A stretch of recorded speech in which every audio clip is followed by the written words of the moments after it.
Estudios Bíblicos Logos presenta Gran enciclopedia temática y expositiva de la Biblia.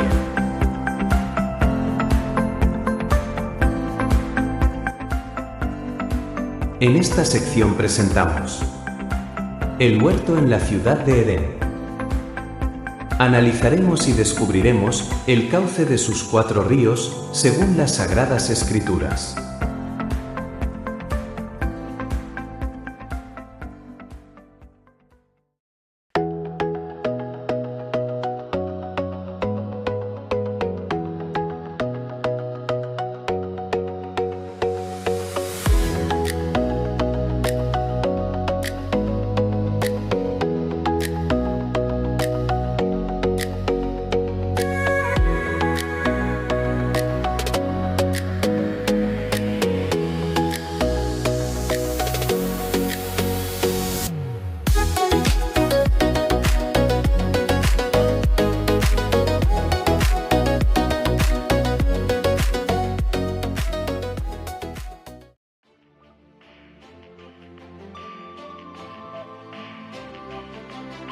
El jardín en la ciudad de Edén.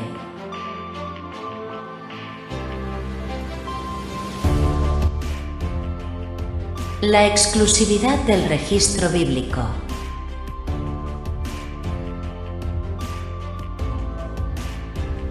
Debemos reconocer que los únicos registros históricos sobre las primeras 10 generaciones de la humanidad se encuentran solo en las Sagradas Escrituras. Para la historia secular, el periodo de las civilizaciones comienza hace unos 5.500 años, ignorando el rastro de las civilizaciones antediluvianas, que se extendieron por el planeta durante 1656 años, hasta ser erradicadas por el diluvio.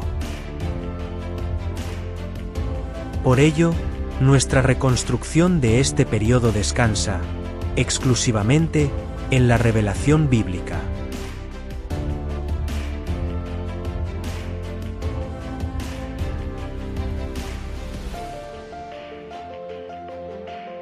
Adán y Eva, una generación sin precedentes.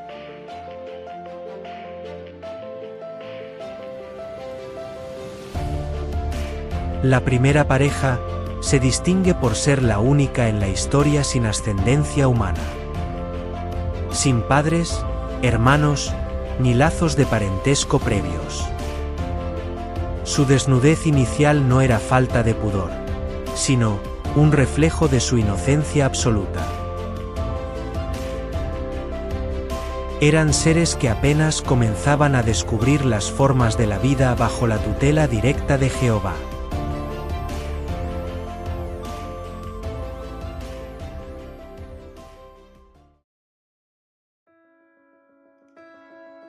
El huerto dentro del Edén.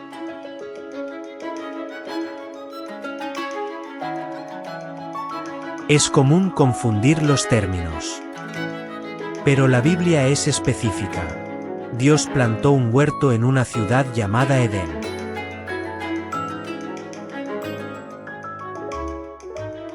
Edén era una localidad situada al oriente, y el jardín era el recinto especial diseñado para el hombre.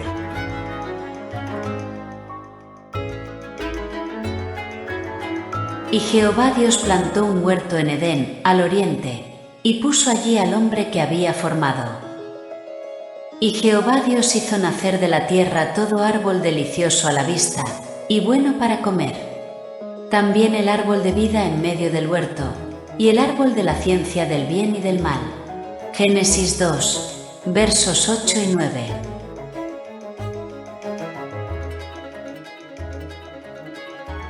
Los árboles del destino.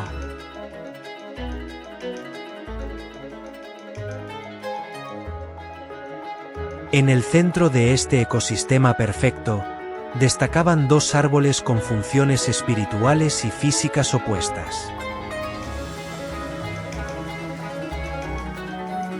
Primero, estaba el árbol de la vida, que proporcionaba el sustento necesario para la vida perpetua. Y segundo, estaba el árbol de la ciencia del bien y del mal, que representaba el límite de la autonomía humana y la prueba de obediencia.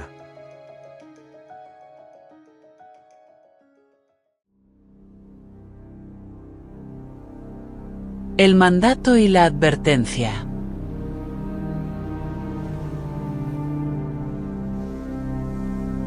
Y mandó Jehová Dios al hombre, diciendo: De todo árbol del huerto podrás comer, mas del árbol de la ciencia del bien y del mal no comerás, porque el día que de él comieres, ciertamente morirás. Génesis 2, versos 16 y 17.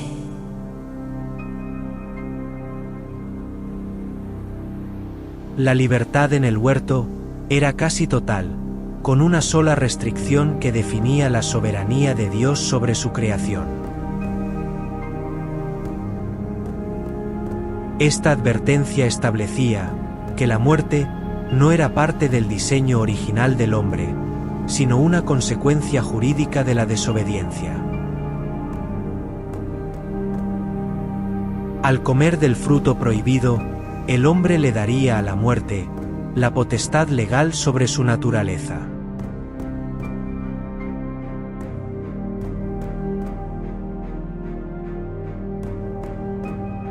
La ubicación geográfica del huerto, un enigma descifrable.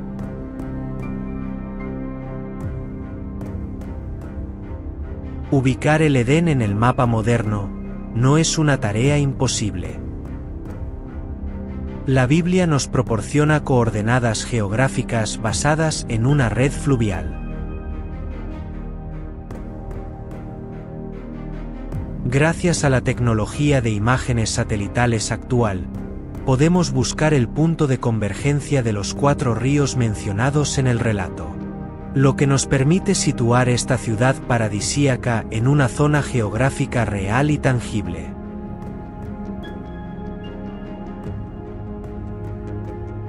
Los 4 ríos. El mapa del paraíso. El gran río del Edén.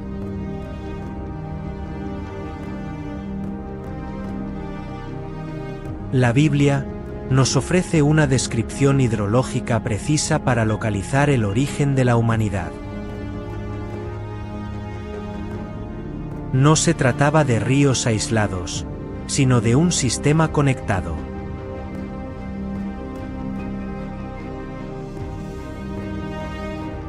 Y salía de Edén un río para regar el huerto, y de allí se repartía en 4 brazos.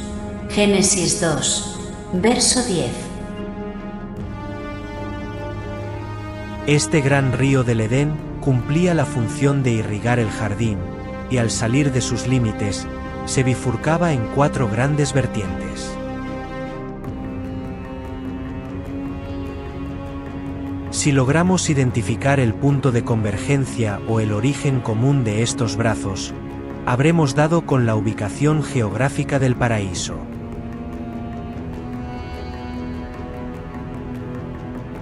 Identificación de los brazos fluviales. De los 4 ríos mencionados en Génesis 2, versos del 11 al 14, 2 de ellos son pilares geográficos inamovibles que nos sirven de guía para encontrar los restantes.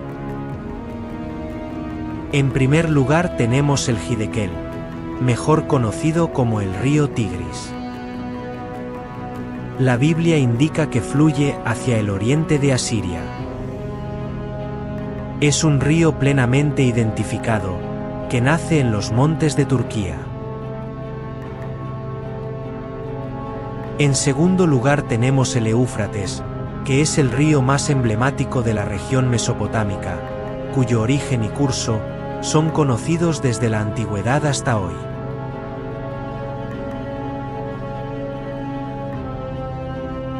En tercer lugar tenemos el Gihón, cuya ubicación aún es debatida. El texto bíblico señala que rodeaba la tierra de Cus. Tradicionalmente es asociado con regiones africanas, o de la Mesopotamia meridional. Y por último tenemos al río Pisón, que al igual que el Gión, su ubicación también es debatida. Se dice que rodea la tierra de Jávila, un lugar rico en oro y piedras preciosas.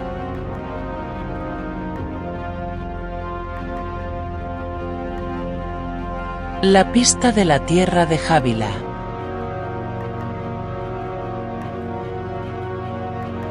Para ubicar el río Pisón, debemos primero localizar la tierra de Jávila.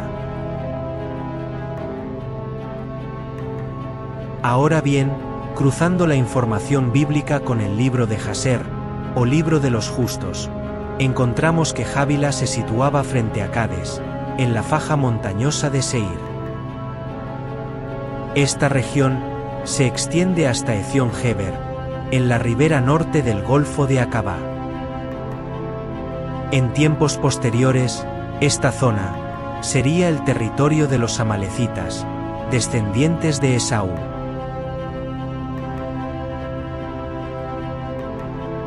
La región de Anatolia, el punto de origen.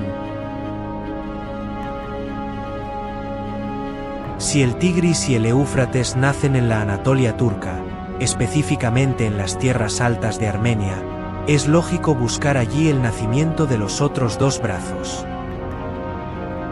Al observar imágenes satelitales actuales, se pueden identificar antiguos cauces y fallas geológicas que coinciden con la descripción de un sistema fluvial cuádruple. Hoy en día, debido a los cambios cataclísmicos del diluvio y los movimientos tectónicos, no fluye de la misma manera, pero sus rastros permanecen en la orografía del terreno.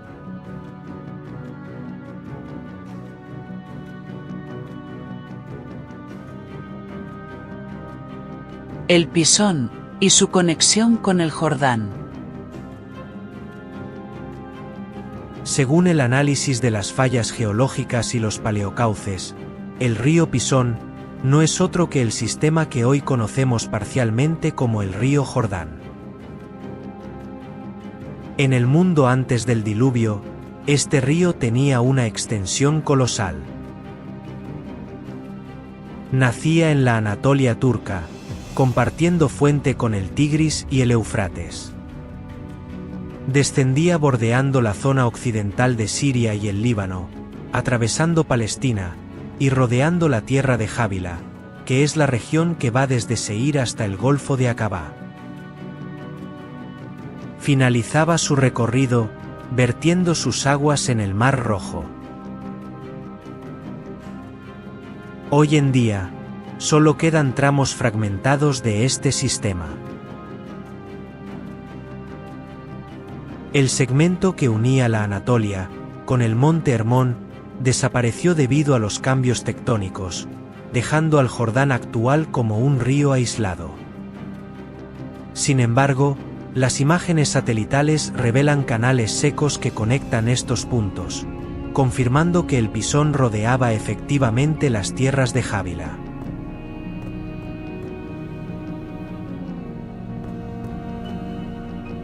El Gión y la tierra de Cus, en Mesopotamia. Respecto al río Gión, existe una confusión común al intentar ubicarlo en África, por la zona de Etiopía. Esto, debido al nombre de Cus. No obstante, la evidencia bíblica apunta a una ubicación distinta.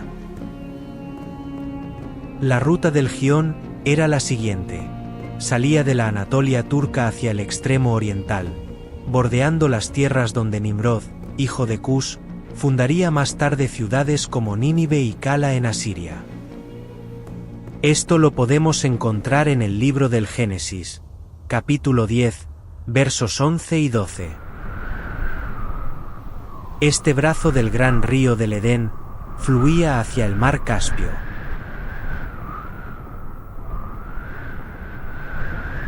Refutación de la teoría africana.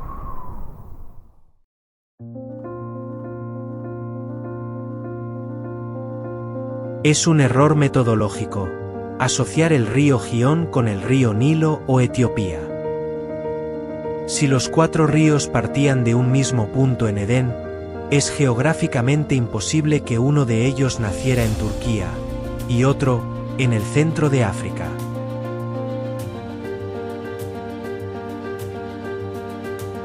La tierra de Cus, mencionada en el contexto del Edén, se refiere al asentamiento original de los descendientes de Cus, en la región mesopotámica asiria, antes de las migraciones posteriores.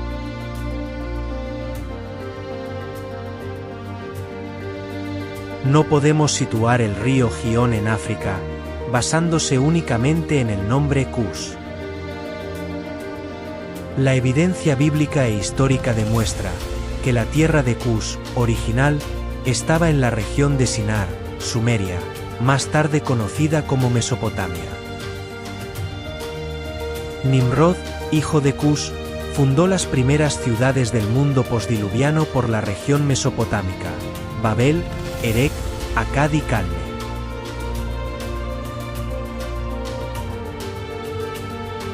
Más tarde, ocurre la migración, donde los cusitas fueron desplazados hacia las regiones africanas por los semitas mucho tiempo después.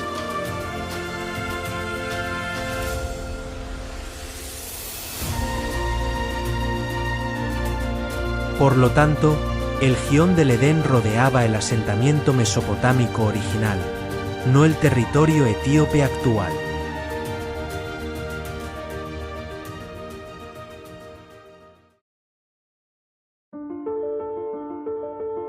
El Hidekel, el testimonio del profeta Daniel. La identificación del río Hidekel, así como el Tigris, es irrefutable, gracias a la concordancia entre el Génesis y los escritos proféticos posteriores. Durante el cautiverio babilónico, el profeta Daniel nos ofrece una ubicación geográfica precisa en la siguiente cita. Y el día 24 del mes primero, estaba yo a la orilla del gran río Hidekel. Daniel 10, verso 4.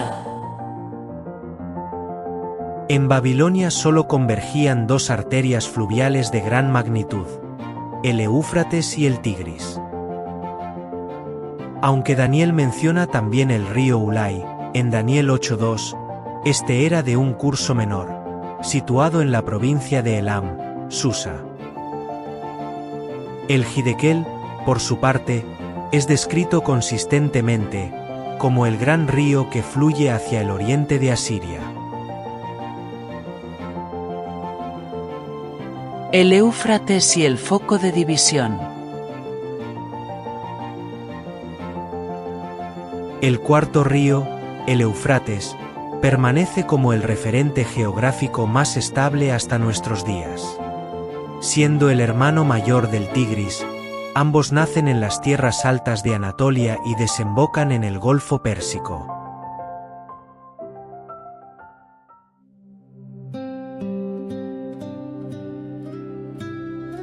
Localización del paraíso, la Anatolia turca.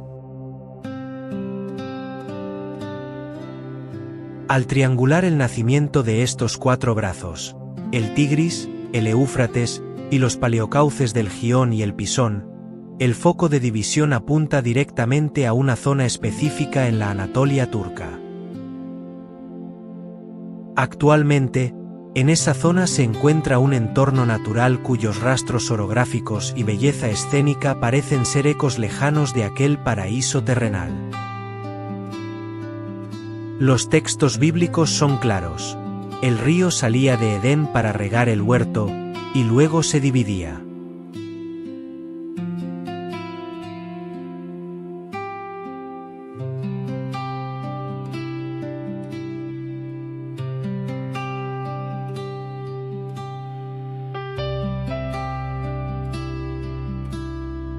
Esta configuración hidrológica confirma que la cuna de la humanidad fue un lugar físico, tangible, y perfectamente ubicado en el mapa del Próximo Oriente.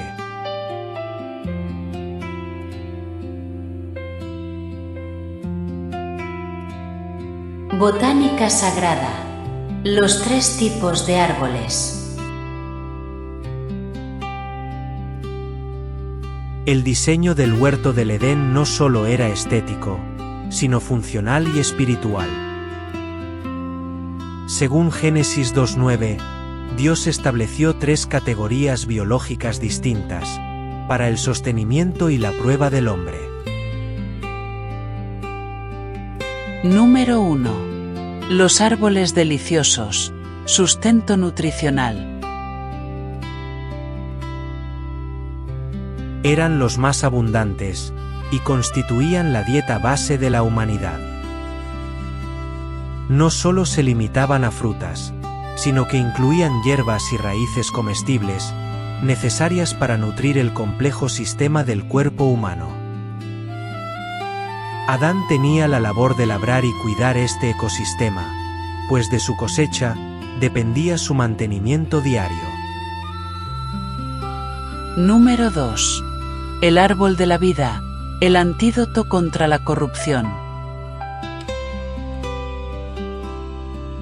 Aunque el espíritu del hombre es celestial, su cuerpo fue formado de materiales terrestres, lo que lo hace intrínsecamente biodegradable o corruptible.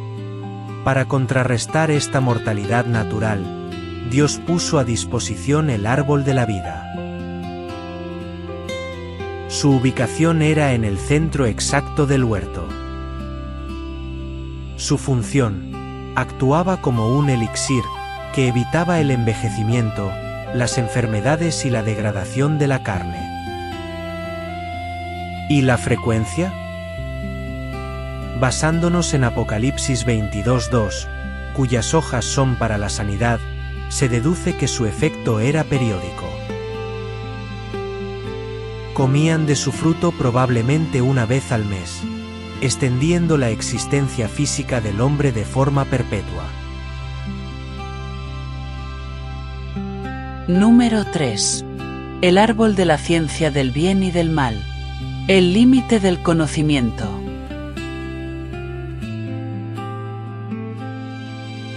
Este árbol poseía una naturaleza única. Proporcionaba una sabiduría que Dios había reservado. No era un conocimiento necesario para la vida en el paraíso, pues incluía los afanes, los deseos malignos y la insubordinación.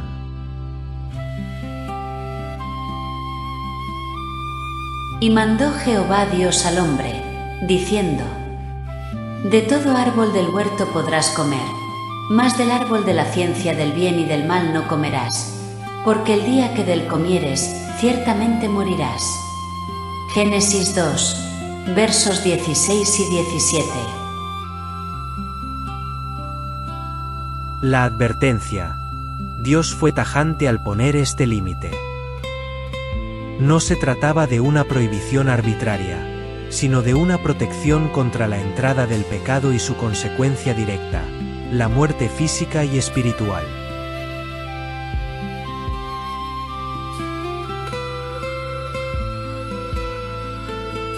La prueba de la obediencia.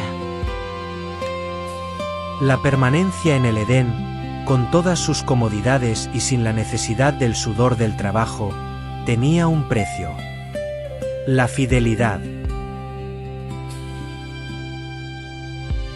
La presencia de este árbol representaba la existencia de la tentación. Jehová no entró en detalles complejos sobre el alcance del mal, pues el mal ya existía antes de la tierra en la figura de Satanás, Belial. Dios, como un padre protector, simplemente marcó el árbol con un sello de no tocar para resguardar la pureza del hombre. Al ser este árbol físicamente parecido a los demás, la obediencia de Adán no dependía del miedo a un aspecto monstruoso, sino del respeto a la palabra de su Creador.